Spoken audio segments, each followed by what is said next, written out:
Hola, hola compañeros y compañeras de derecho, pues ya estamos aquí en lo que viene siendo el tema de nuestra materia de la argumentación. La argumentación, compañeros, es algo que debemos de manejar como una habilidad, como una destreza, como una capacidad que tenemos que demostrar. Recuerda que no todo es papeles, no todos son escritos, no todos son instancias, sino que muchas veces tenemos que comparecer ante autoridades, llámese juez, ministerio público, secretario de acuerdos, llámese inclusive con la contraparte. Y dentro de todas ellas, pues no descartamos que ahí esté algún colado, que ahí esté alguna persona que inclusive podemos conocer o que ya hemos tratado y que obviamente influyen mucho sobre nosotros. Muchas veces nosotros tenemos problemas en la presentación cuando llevamos a cabo exposición de trabajos en un salón de clase.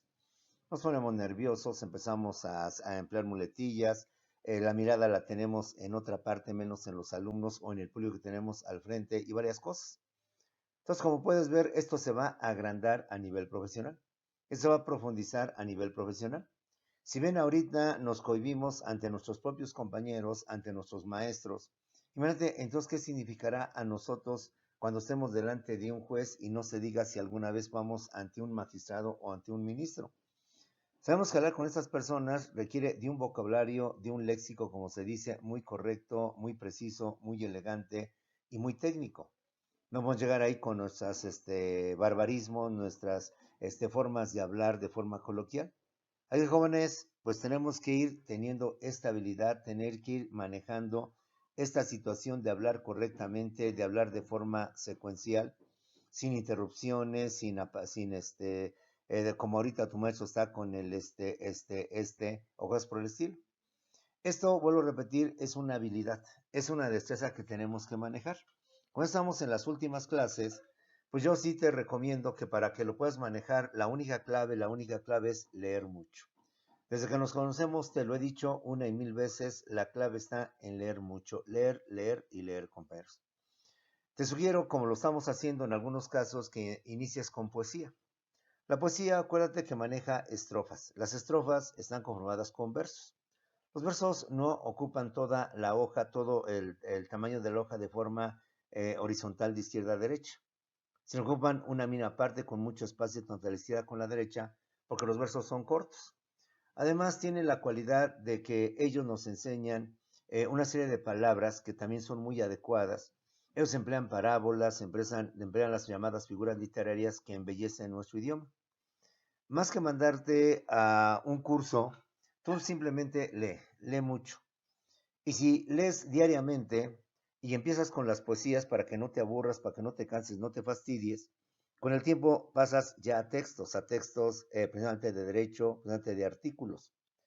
Y vas a ver que de tanto que lees, sin querer, se te quedan muchas cosas grabadas. Ejemplo, te he dicho que cada vez que encuentres un signo ortográfico llamado signo de acentuación, no de puntuación, de acentuación, perdón, de puntuación, esto es punto, punto y aparte, punto y seguido, coma, punto y coma, entre comillas, entre paréntesis, punto suspensivo, signo de admiración. Cada vez que encuentres uno de estos, pausa, pausa y pausa. Esos signos se colocan o son puestos precisamente para señalar la terminación de una oración e iniciar otra oración. Porque muchas veces si leemos de taravilla, seguidito, seguidito, no entendemos el mensaje. Esos signos están para aquí termina una oración y aquí viene otra oración, que complementa, que ejemplifica, que ayuda a la anterior para que quede más claro que se estoy diciendo, etcétera, etcétera. En fin, jóvenes, todo esto es español y como te decía al principio, si alguna vez odiaste la gramática, odiaste el español y odias muchos temas, solo nos vamos a arrepentir un poquito por no haber aprendido ese tipo de lecciones. Nos queda todavía mucho por delante, pero al menos lo esencial ya lo estamos manejando. Enséñate, por tanto, a manejar esas pausas. Coma, pausa, punto y seguido, pausa, punto y aparte, pausa, entre comillas, pausa. Eso te va a enseñar, compañeros, a que vas a leer como debe ser, de forma pausada. Pero también cuando tú te expreses, se te va a pegar eso. Cuando menos sientas, tú vas a hablar igual de forma pausada como si estuvieras leyendo. De igual manera, tú bien sabes que los buenos escritores utilizan palabras muy técnicas, muy correctas, emplean figuras literarias como la paradoja, como la metáfora, como la comparación o símil, etc. De tanto que lees, inconscientemente se quedan grabadas muchísimas palabras. Si no tienes que estar aprendiendo, repitiendo 100 veces una palabra que se quede grabada. Entonces siempre lee, sigue leyendo, y cuando menos sientas se te van a quedar una gran cantidad de palabras que al momento de redactar o al momento de hablar, de repente se te sale. Y tú mismo inclusive vas a decir, ¿de dónde saqué esta palabra? ¿Cómo saqué esta palabra? Simplemente de tanto que leíste. De igual manera, si tú te fijas, cuando tú estás leyendo puntos y comas, de igual manera, cuando escribas, de repente, sin querer, coma, sin querer, dos puntos seguidos, sin querer, dos puntos aparte, sin querer, entre comillas, se te va por sí mismo, de forma natural, a salir ese tipo de situaciones. Es que, jóvenes, ahí te lo dejo al costo, ojalá lo puedas seguir, ojalá lo puedas llevar a cabo, y además, la lectura constante te va a permitir, obviamente, hablar fluido, hablar corrido, hablar pausado. Y con el tiempo ya manejaremos la segunda parte de la argumentación de este tipo de cuestiones que implican ser pausado, el volumen, el tono, la posición del cuerpo, de la cabeza, de los ademanes y muchas cosas más. Pero bueno, hoy vamos a ver, compañeros, los errores en la argumentación. ¿Cuáles son los errores que se emplean en la argumentación, que se utilizan en todo momento? ¿Sí? Recordemos, compañeros, que la argumentación tiene una intención comunicativa, va con un solo fin, va con un solo objeto. No nada más se trata de hablar por hablar, de expresar por expresar y de decir las cosas por decirlas. Cada vez que tú tengas una argumentación, una exposición oral ante un juzgado penal, ante un juzgado administrativo como es la Profeco, ante un juzgado laboral o una junta de conciliación laboral, debes de tener consciente que tú lo haces pero con una intención.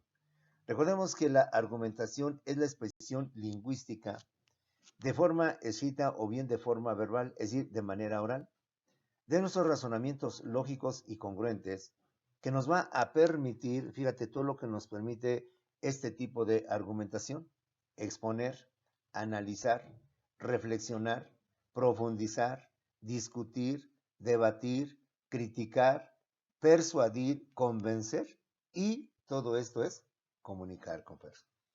Y todo esto implica fracción de segundos, milésimas de segundo, porque, insisto, tan pronto escuchas a tu contraparte, vas tú, o al revés. Tan pronto se abre la audiencia e inicia la audiencia, puede ser que el juez te ceda inmediatamente a ti la palabra, la parte.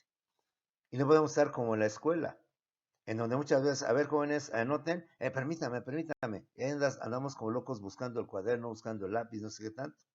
Empieza el maestro a explicar o a dictar, permítame tantito, déjenme.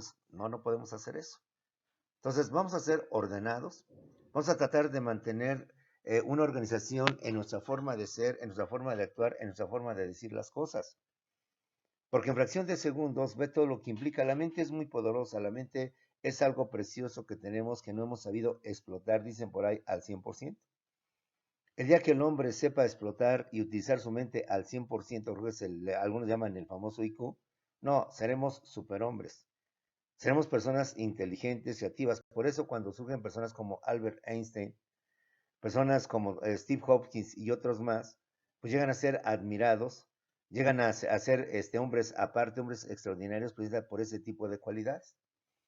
Entonces repetimos que cada vez que tú hables y que estés ante un juez, ante una autoridad, debes de hacerlo con una intención, con un fin. No nada más con la intención de hablar o de decir las cosas. La argumentación, no se olvide, es la expresión lingüística que tenemos todos los seres humanos, bien sea de forma escrita, en papel, en documento, o bien sea de forma verbal, de forma oral, de nuestros razonamientos lógicos y congruentes, que nos va a permitir exponer, analizar, reflexionar, profundizar, discutir, debatir, criticar, persuadir, convencer y comunicar nuestras tesis o posturas sobre el asunto o conflicto a resolver, basados en los hechos y pruebas ofrecidas, no solo por nuestra parte, sino incluso por las ofrecidas por la parte contraria. Esto es fundamental. No solo se trata de defender nuestra postura, no solo se trata de convencer que nosotros tenemos la razón, no solo se trata de persuadir que a mí me asiste la razón, sino inclusive de criticar, de refutar, como vimos en la clase anterior, que las tesis o las posturas o los argumentos de nuestra parte contraria son completamente ilógicos, incongruentes y no tienen razón de ser. Eso no se te olvide. Sí es importante sostener tu postura, sí es importante hacer convincente tus argumentos, pero también se trata en ese momento de que con los mismos que tú estás empleando, logres convencer, dado que son lo contrario, lo opuesto a la de tu parte, que los de ella, por tanto, no tienen valor, no tienen validez o simplemente no tienen un sentido lógico y congruente. Así que, jóvenes, vamos profundizando lo que es la argumentación, vamos diciendo lo que implica este tipo de, vamos a llamarle de habilidad mental, porque vuelvo a repetirte, cuando lo hacemos por escrito, para contestar una demanda tenemos 9 días. 9 días donde, con subjetivas noches que tienes para pensar, reflexionar, corregir, no, creo que no me quedó bien este hecho, creo que se me olvidó poner esto, etcétera. Sí tienes mucho tiempo, aparentemente, pero en la cuestión de los juicios orales o de los asuntos orales o procedimientos orales, pues todo esto se limita a segundos. Y en segundos tienes que tener toda esta capacidad de reflexionar, de profundizar, de analizar, de convencer, de persuadir, no solamente en cuanto a tus argumentos, sino incluso en cuanto a tus argumentos de la parte contraria, negándolos, demostrando que no tienen ninguna lógica, que no tienen ninguna razón de ser, compañero. Ahora, hay que estar muy conscientes, ya vimos la clase anterior, que los argumentos tienen un orden, una estructura. Tienen un inicio, tienen un en medio y tienen un final. Si tienen una especie de prólogo, tienen una especie de introducción, de planteamiento, de presentación, tienen un desarrollo y tienen por tanto un desenlace, lo que viene siendo un final. Ya hablamos en la clase anterior también que a veces es válido utilizar la ironía, el sarcasmo, pero de forma muy sutil, no de forma agresiva, de forma violenta, de forma, vamos a decirle, salvaje, abrupta, que obviamente implicaría que te llamaran la atención, implicaría que inclusive tu contraparte pidiera al juez pues te llamaran la atención en caso de que no lo hiciera, y si siguieras con esto, inclusive pues de que salieras de la sala, o que tu cliente saliera de la sala, o que no estuviera en la audiencia por la serie de impropios que está cometiendo, llevando a cabo en contra de las personas, en contra de quien sea. Vamos a hablar ahora de los errores en la argumentación. Sin olvidar, compañeros, que en toda argumentación, al calor de la discusión, de los embates o ataques de la parte contraria, podemos cometer fallas o equivocaciones como son el empleo de falacias o sofismas. Vamos a hablar un poquito lo que son las falacias o los sofismas. Y aquí, simplemente, compañeros, sin ver tus apuntes y ver nada, lástima que estamos en clase especial, ¿qué es una falacia y qué es un sofisma? Cada quien mentalmente trate de contestar. Si lo tienes bien visualizado, adelante. Y si no, pues compañeros, volvemos a lo mismo. De que ha salido que estemos estudiando, ya nos olvidó completamente de todo esto. Muchas veces al calor, compañeros, de la discusión, y podemos llegar a cometer fallas o equivocaciones. Ya te he dicho que hay que estar muy centrados y muy concentrados en una discusión, en los alegatos. Porque nuestra parte contraria también puede usar la ironía, puede usar el sarcasmo, puede inclusive burlarse de nosotros de manera muy sutil, y eso obviamente nos enardece. Obviamente eso inmediatamente hace que uno inmediatamente empecemos a pensar con el hígado y no con el cerebro. Empecemos a reaccionar viendo la forma de cómo también humillar a nuestra contraparte más que buscar un argumento sólido, un argumento eficaz para acabar a la persona. De esta manera, tenemos que tener mucho cuidado en el empleo de falacias o sofismas. Ya te di mucho tiempo, espero tengas bien presente qué es un sofisma o qué es una falacia. De igual manera, las divagaciones o ambigüedades y el juego de palabras. Como tú viste en esta clase, de repente el maestro, como se queda ahí pensando, se queda ahí como, ¿qué es lo que te digo? Eso debes de evitarlo. Debe ser un lenguaje fluido, constante, continuo, secuencial, que enlace una tras otra oración, una tras otra frase, uno tras otro párrafo, uno tras otro argumento que estamos vinculando. De la tal manera que todo se vea fluido, se vea correcto y sea por tanto transparente, clarito, clarito. De igual manera, debemos de evitar la mala distribución y organización de los párrafos. Ya hablaremos de los párrafos y aunque este tema pues debe estar bien claro, porque desde prepa, secundaria, vio usted cómo se estructura un texto está conformado por párrafos, los párrafos a su vez están formados por renglones o por líneas, diferencia de los poemas que están formados por estrofas, las estrofas están formadas a su vez por lo que vienen siendo los versos, entonces a su vez tienen que tener ritmo, rima y lo que es coherencia, etcétera, etcétera. Y también debemos evitar el uso incorrecto o falta de conectores adecuados. Vamos a ver lo que son los nexos, a recordar los nexos o los conectores lingüísticos, que lamentablemente nunca le hemos dado importancia a este aspecto. Ojalá me equivoque y usted me haga ver que sí. Y aquí viene otra pregunta más. ¿Qué son los nexos o los conectores lingüísticos importantes para una buena redacción, para un buen decir, un buen empleo de nuestro lenguaje de forma escrita y de forma oral? Esto se supone que es español, por eso en clase de te dije, nos vamos a arrepentir de no haber aprendido español, nos vamos a arrepentir de no haber, haber visto esta materia como algo desagradable, algo que no nos gusta. Entonces, no se os olvide que podemos cometer errores en la argumentación.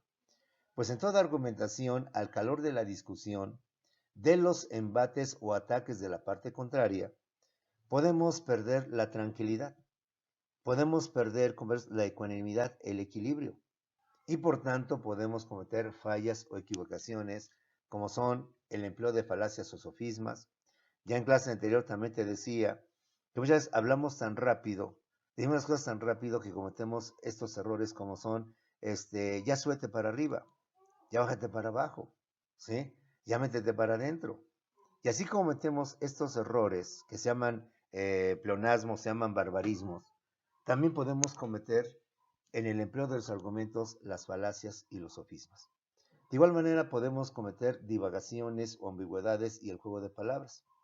O bien llevamos a cometer la mala distribución y organización de los párrafos y el uso incorrecto o falta de conectores adecuados con eso. Todos ellos, estos cuatro, son errores que podemos cometer en la argumentación. Analicemos cada uno de ellos, que repito una vez más. Un debate es discusión. Una discusión muchas veces te puede sacar de equilibrio. Basta con que tu parte contraria emplee una palabra que a lo mejor no nos gusta. Pues aquí el abogado tal parece que nunca estudió, nunca fue, no conoce ni el Código Civil. Imagínate nada más eso delante de un público, delante de un juez o cosas por el estilo. Entonces hay que tener muy bien preciso este tipo de situaciones en los famosos procesos o los juicios. El empleo de falacias o de sofismas. Recordemos que las falacias o los sofismas son argumentos falsos, porque se basan en premisas falsas, que al basarnos en premisas falsas o en oraciones falsas, nos llevan a conclusiones falsas. Y que a veces con el calor de la discusión, se nos olvida este detalle y lo decimos que aparentemente nos suena lógico, pues nos damos cuenta que estamos mal. Por eso usted también no solo debe fijarse en lo que dice, sino que en lo que tu parte contraria llega a decir. Porque si tu parte contraria comete una falacia, destácalo. Por favor, no es posible, el argumento dice aquí el licenciado al decir esto, etcétera, porque pues estamos dentro de una falacia, dentro de un sofisma. Que no tienes que explicar qué es un sofisma, una falacia, que se supone que todos los que están ahí pues saben lo que es una falacia y es un sofisma. Repetimos, ¿qué son las falacias o los sofismas? Son argumentos falsos, basados en premisas falsas, que nos llevan a conclusiones falsas. Y aquí tenemos un ejemplo que ya habíamos visto en clases anteriores. Todos los alumnos de universidades privadas son burgueses, son capitalistas, decimos de forma despectiva, son gente acaudalada, gente pudiente, gente que tiene el dinero. Piensa o qué concepto tienes de la gente que estudia en Harvard, que estudia en Oxford, en ese tipo de escuelas selectas. ¿Qué piensas de escuelas como el TEC de Monterrey, donde creo que el cuatrimestre anda en 75,000 pesos, 85,000 pesos, un cuatrimestre, 4 meses es el costo? ¿Qué piensas en la gente de la Iberoamericana que se han distinguido por ser gentes de nivel muy elevado? La gente de Santa Fe. Entonces afirmamos categóricos que todos los alumnos de universidades privadas son burgueses, son capitalistas. Donovan es alumno de universidad privada, por tanto, Donovan es un burgués capitalista. Jocelyn es alumna de universidad privada, por tanto, Jocelyn es burguesa capitalista. Como puedes ver, no por la apariencia o por lo que significa el dinero, podemos afirmar que todos los que estudian en escuelas privadas, universidades privadas, son gente que tiene el dinero, pensando justamente en escuelas como son el TEC de Monterrey, como son la Iberoamericana, la Universidad de las Américas allí en Puebla y no sé cuántas escuelas más. Como eso. A nivel internacional, pues Harvard, Massachusetts, Oxford y no sé cuántas otras más pueden existir. Ayer en un noticiero estaba escuchando el ranking de las universidades más preparadas o las que tienen un alto porcentaje. Y estaba el Instituto Tecnológico de Massachusetts, estaba creo que Harvard y la universidad, la UNAM, la nuestra, estaba colocada en el lugar número 100 del top 10 de las 100 mejores universidades a nivel mundial. Entonces, como puedes ver, al calor de la discusión se nos puede salir este tipo de sofismas, este tipo de argumentos, que de golpe los vemos correctos. ¿Por qué? Porque lo estamos elaborando de golpe, lo estamos elaborando inmediatamente. Por eso hay que tener esta habilidad para saber expresar, para poder decidir nuestras cosas. No se nos olvide que muchos de los sofismas o falacias que utilizamos tienen su origen en lo que viene siendo el idioma latín, que es el idioma o la lengua madre del español junto con otros más. Y si echamos lógica, pues más o menos podemos visualizarlo. Está el ad hominem, ad populum, ad ignorantium, ad misericordiam, ad buculum y ad verecundiam. Los cuatro primeros creo que los podemos entender si le aplicamos lógica. Ad hominem relacionado con el hombre, sí, con el ser humano. Populum con el pueblo, con la ciudad, con la gente. Ignorantium, pues más claro, la ignorancia. Misericordia, lo que es la compasión, lo que viene siendo la misericordia. Ad baculum, aquí sí como que no hay ninguna palabra en español que podíamos asimilar parecida para encontrar, pero es en donde utilizamos la fuerza, la amenaza. Ante la falta de un argumento convincente, amenazamos. Ante la falta de un argumento lógico congruente, utilizamos la amenaza física o la amenaza psicológica para convencer. Obviamente, ante un procedimiento oral, difícilmente podríamos emplear este tipo de argumentos. Pero insisto, al calor de todo esto, tal vez no directamente, pero sí indirectamente. ¿Sí? Entonces hay que tener mucho cuidado con eso. Ad verecundiam, apelación a la autoridad. Sí, hay gente que se ha distinguido y como yo te lo he dicho en otros momentos, podemos basarnos en la doctrina, en los grandes teóricos, en grandes autores del derecho, para poder darle fuerza a nuestro argumento. Pero también hay que ver qué tipo de personas debemos emplear. El hecho de que Donald Trump, como vimos en clase anterior, era el presidente del país más poderoso del mundo, al emitir su opinión sobre el COVID, que no era un peligro, que no significaba un alto riesgo, pues no puedo yo emplear ese argumento porque lo está diciendo como político. Donald Trump es político y el concepto que está virtiendo es un aspecto eminentemente de carácter médico. Y ahí Donald Trump no tiene la autoridad, no tiene la fuerza para que podamos ser en ese argumento. Recuerda, compañeros, que muchas veces ad hominem es cuando yo me baso en un defecto, en una cualidad de la persona, y en base a eso, pues yo argumento. Ya te decía en clases anteriores, yo no puedo decir, bueno, este es un joven que apenas empieza a romper el cascarón y que nos quiere enseñar lo que son los principios fundamentales del derecho, ¿sí? Entonces, ahí nada más porque mi contraparte es un abogado joven, lo voy a demeritar, pues no, estaría cometiendo un sofisma, estaría cometiendo una falacia, o viceversa, porque el abogado ya es grande, ya es canoso, no me estoy describiendo, estoy hablando de otro, ¿sí? Voy a demeritarlo nada más por su edad. Bueno, aquí el abogado, pues con todo respeto, tendrá mucha experiencia, pero seguramente pues ya su razonamiento ya no está al 100%. Ya no podemos esperar que él esté actuando de una manera donde el cerebro esté al 100%. En fin, jóvenes, espero, por eso, cuando empezamos con estas materias, recordé estos temas. porque tarde o temprano vuelven a salir.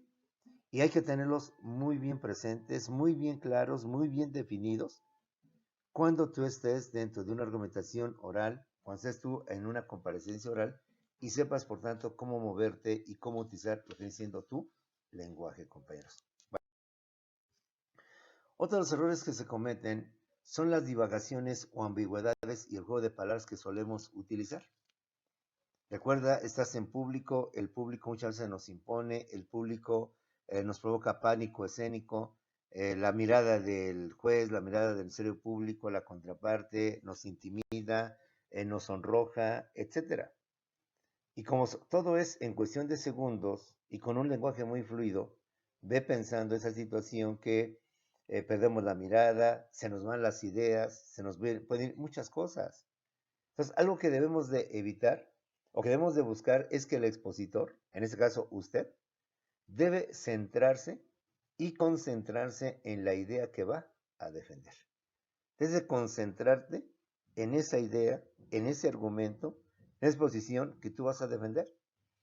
Y en la exposición clara de los argumentos. Debes de utilizar un lenguaje sencillo, un lenguaje técnico, un lenguaje, si tú quieres, impregnado de palabras muy técnicas, pero muy claras, para que no se conviertan en divagaciones, en ambigüedades o en un simple juego de palabras con verso. Esto lo tenemos que tener bien presente. Muchas veces, insisto, lo hemos hecho usted y yo, y perdona mejor el comentario muy tonto, pero muy explícito.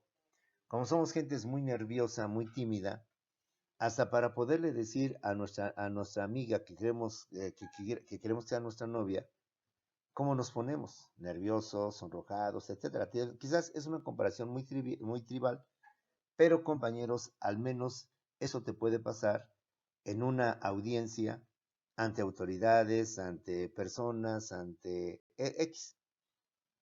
Insisto, si en un salón de clase nos intimidamos, y eso que los compañeros con los cuales convivimos ya tenemos tiempo de convivir, es lo que a veces yo les hago ver y les invito a reflexionar. Cosas en una exposición oficial, hablas, cantas, chiflas, haces infinidad de cosas y no te da pena, no te avergüenzas. Y no te pones de todos colores, tamaños y sabores. ¿Sí? Pero cuando pasas a exponer en una clase con un maestro que es muy estricto y que te pide, obviamente, que hagas una buena exposición, tal parece que estamos ante gentes que no conocemos, que no sabemos quiénes son, cambia completamente tu panorama. Entonces, algo que también debemos de evitar, compañeros, dentro de nuestras comparecencias, en nuestras exposiciones, es las divagaciones o ambigüedades y el juego de palabras. El expositor, en este caso usted, compañero, quien va a argumentar, quien va a dirigirse de palabra ante todo un público, debe centrarse y concentrarse en la idea que va a defender, en el argumento que va a exponer y en la exposición clara de los argumentos. En eso debe de concentrarse y de no distraerse, para que no se conviertan en divagaciones, ambigüedades o en un simple juego de palabras. Que al utilizar esas ambigüedades, estas divagaciones o juego de palabras, no te van absolutamente a nada. No te van a permitir, por tanto, ser convincente, ni ante ti mismo, ni mucho menos ante el juez, ni ante el MP, ni ante cualquier otro tipo de autoridad. ¿Por qué? Porque simplemente estás de forma ambigua, ¿sí? Estás divagando, estás perdido en el espacio, en el mundo, en la tierra, estás en otra realidad que no concuerda con lo que estás hablando. O el simple juego de palabras, compañeros, ¿sí? Que se nos van y que entonces, pues empezamos a jugar con las palabras propias del asunto que estamos manejando, pero sin ninguna congruencia, sin un vínculo o relación que exista entre las mismas. No estamos manejando de otra manera. Ejemplo, pues el cantinflismo, o como se maneja con Cantinflas, que habla de una cosa, luego de otra, luego de otra, luego de otra. ¿Qué dijo al final? Pues no se dijo nada, o no se entendió nada, o no supo decir absolutamente nada. Entonces Cantinflas, en este caso sería un ejemplo, creo que todos hemos visto películas de Cantinflas, aunque yo sé que ustedes de otro nivel, o sea, lo ve esto como de barrio, chéquelo, vea cómo es la ambigüedad, el hablar, cómo es la divagación al hablar, cómo te habla de una cosa, de repente te habla de otra, de repente sale con otra diferente, etcétera. Entonces, no hay esa conexión, esa vinculación entre una cosa con otra, entre un argumento con otro. Pongamos un ejemplo o unos ejemplos para que nos quede clarito más o menos que te doy a entender con este aspecto de que de que no debemos de cometer de que no debemos de realizar o de llevar a cabo. Tenemos el primer caso en donde dice así la forma, es decir, correcta. Dice el abogado de la Procuraduría General de la República que los 43 normalistas de Ayotzinapa fueron incinerados en un basurero cerca de Iguala, razón por la cual no existe ni existirán evidencias o restos de sus ropas, cuerpos o vestigio alguno que nos permita encontrarlos. Estoy refiriéndome al argumento que la parte contraria utiliza en cuanto a por qué no los podemos encontrar, que parece algo ilógico, algo absurdo, que no aparezcan indicios, restos fósiles o de lo que sea de estas 43 personas. Y aparentemente de una forma muy fácil y muy sencilla, dicen, pues es que los quemaron. Y si los queman tú un papel, desaparece completamente el papel. Quedan quizás, queman madera, desaparece la madera, quedan quizás algunas cenizas, pero con el tiempo igual desaparecen, es decir, no queda ninguna evidencia. Entonces, como puedes ver, estamos ahí manejando uno de los aspectos en donde estoy concentrándome en la idea principal, en el argumento para desechar lo que viene siendo la parte, lo que viene siendo la parte contraria. Sin embargo, dice el abogado de la Procuraduría General de la República que los 43 normalistas de Ayotzinapa fueron incinerados en un basurero cerca de Iguala, razón por la cual no existe ni existirán evidencias o restos de sus ropas, cuerpos o vestigio alguno que nos permita encontrarlos.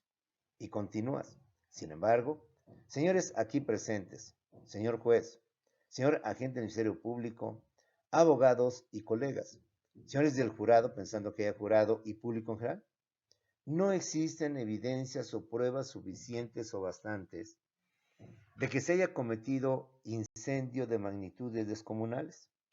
No hay ni existen los alrededores, árboles, suelos, chamuscados, dañados o quemados por temperaturas tan extremas. Como puedes ver, le estamos dando secuencia, le estamos dando argumentación clara a lo que viene siendo nuestra exposición. Ahora, ¿qué significa divagar?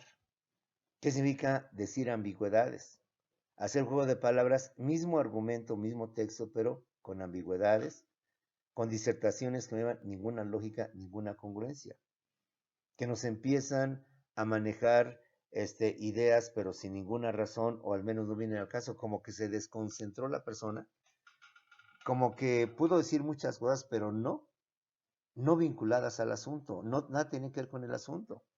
Dice así, dice el abogado de la PGR que los 43 normalistas fueron incinerados en un basurero. ¿Pero se imaginan eso? En un basurero, donde hay basura inflamable, desperdicios, cartón, papel, plástico, madera, etc. Y yo me pregunto entonces, ¿por qué no se quemó también el basurero? Es más, las llamas hubieran alcanzado a los que propiciaron el incendio y seguramente tendríamos más víctimas que los 43. Seguramente hubieran sido más de 50. Como puedes ver, el argumento sale completamente de la idea principal. No estamos argumentando que el incendio pudo haber provocado otras desgracias, que pudo ser causante de que otras gentes murieran, porque no es el asunto, no es el punto principal. Quizás podríamos hablarlo, pero al menos en esto el asunto son dónde se encuentran 43 personas que desaparecieron, aparentemente. ¿Qué tengo que ver con que a lo mejor podía haber sido un incendio más grande?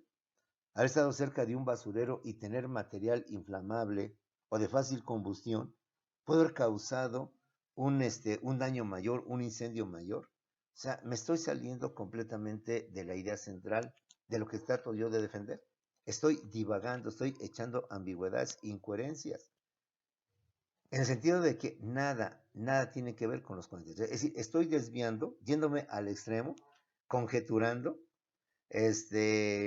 llevando mi imaginación a extremos que ni el famoso el hubiera, o sea, el hubiera no existió o no hay. Entonces, ¿qué caso tiene que lo estés manejando?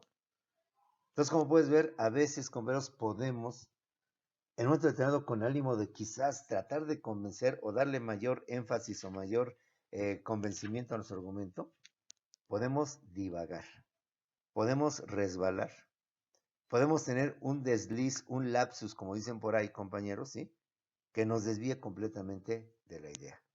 Entonces, concéntrate, ¿sí? Céntrate, si se permite la palabra, céntrate en la idea que vas a defender y en los argumentos bajo los cuales se han expuesto, se han señalado, sin que tengas que meter nada de lo que se ha discutido. Es obvio que la contraparte nunca dijo eso, que hubo un incendio, que el basurero se incendió, que eso provocó que se acelerara la incineración de los 43 normalistas, que además, siendo basurero, pues fácilmente ayudó a la quema de los 43, porque permitió que la basura llena de plástico, de madera, hiciera que el fuego fuera más intenso y rápidamente se acabara todo esto. Y además se preguntas, ¿de qué basurero? Vamos pues a leer una vez más el argumento lógico, congruente, centrado, concentrado en la idea principal sobre lo cual yo estoy defendiendo y sobre lo cual voy a refutar en cuanto a mi contraparte. Dice el abogado de la PGR que los 43 normalistas de Ayotzinapa fueron incinerados en un basurero, cerca de Iguala, razón por la cual no existe, es más, ni existirán, ni hoy, ni mañana, ni el futuro, evidencias o restos de sus ropas, cuerpos o vestigio alguno que nos permita encontrarlos. Sin embargo, señores aquí presentes, señor juez, señor agente del Ministerio Público, abogados y colegas, señores del jurado y público en general, no existen evidencias o pruebas de que se haya cometido dicho incendio de magnitudes tan descomunales. No hay en los alrededores, en los árboles, en los suelos, chamuscados, dañados o quemados por temperaturas tan extremas. Como estoy centrado, me estoy limitando a lo que se dijo y no estoy divagando, no estoy metiéndome con otros tipos de situaciones. Ahora el argumento en donde empiezo a divagar, donde empiezo a decir ambigüedades, donde empiezo a decir cosas incongruentes, lógicas que no vienen al caso.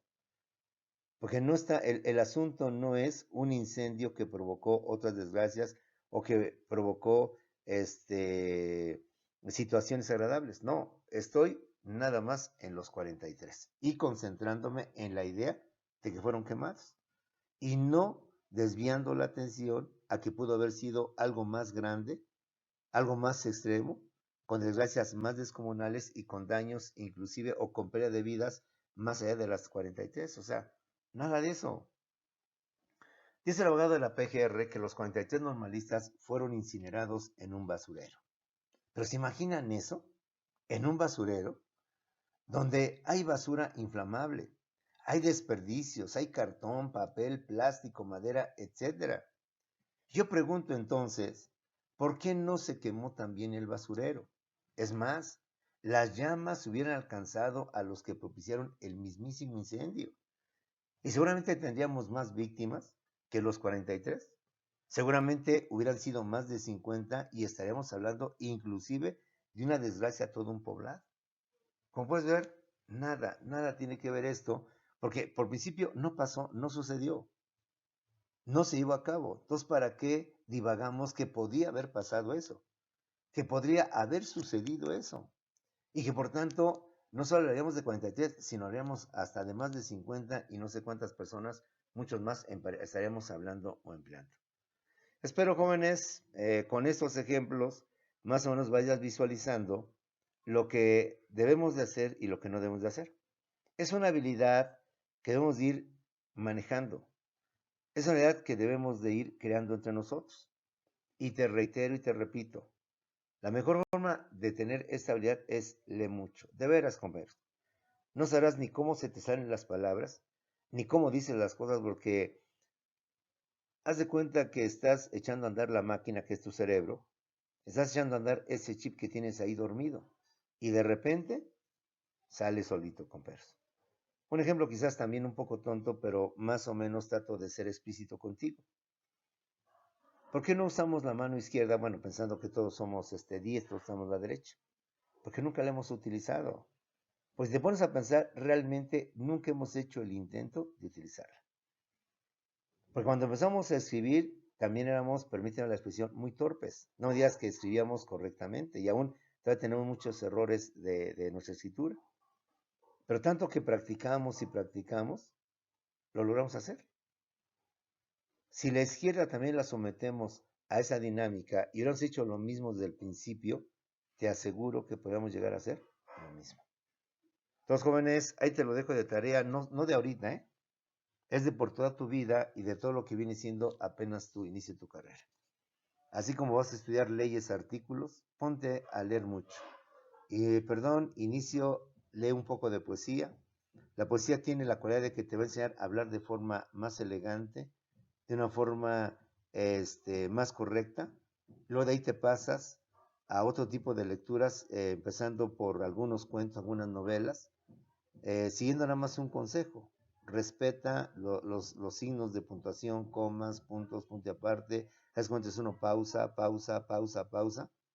Y tú solito de tanto que haces, lo vas a hacer. Y tanto que lees palabras, solitas se te van a quedar pegadas esas palabras. También ten mucha atención en las palabras que llevan acento y solito se va a quedar qué palabras llevan acento y qué palabras no llevan acento.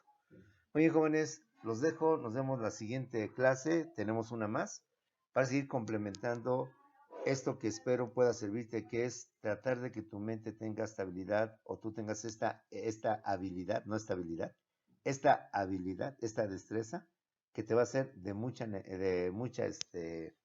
va a ser necesaria en tu vida profesional.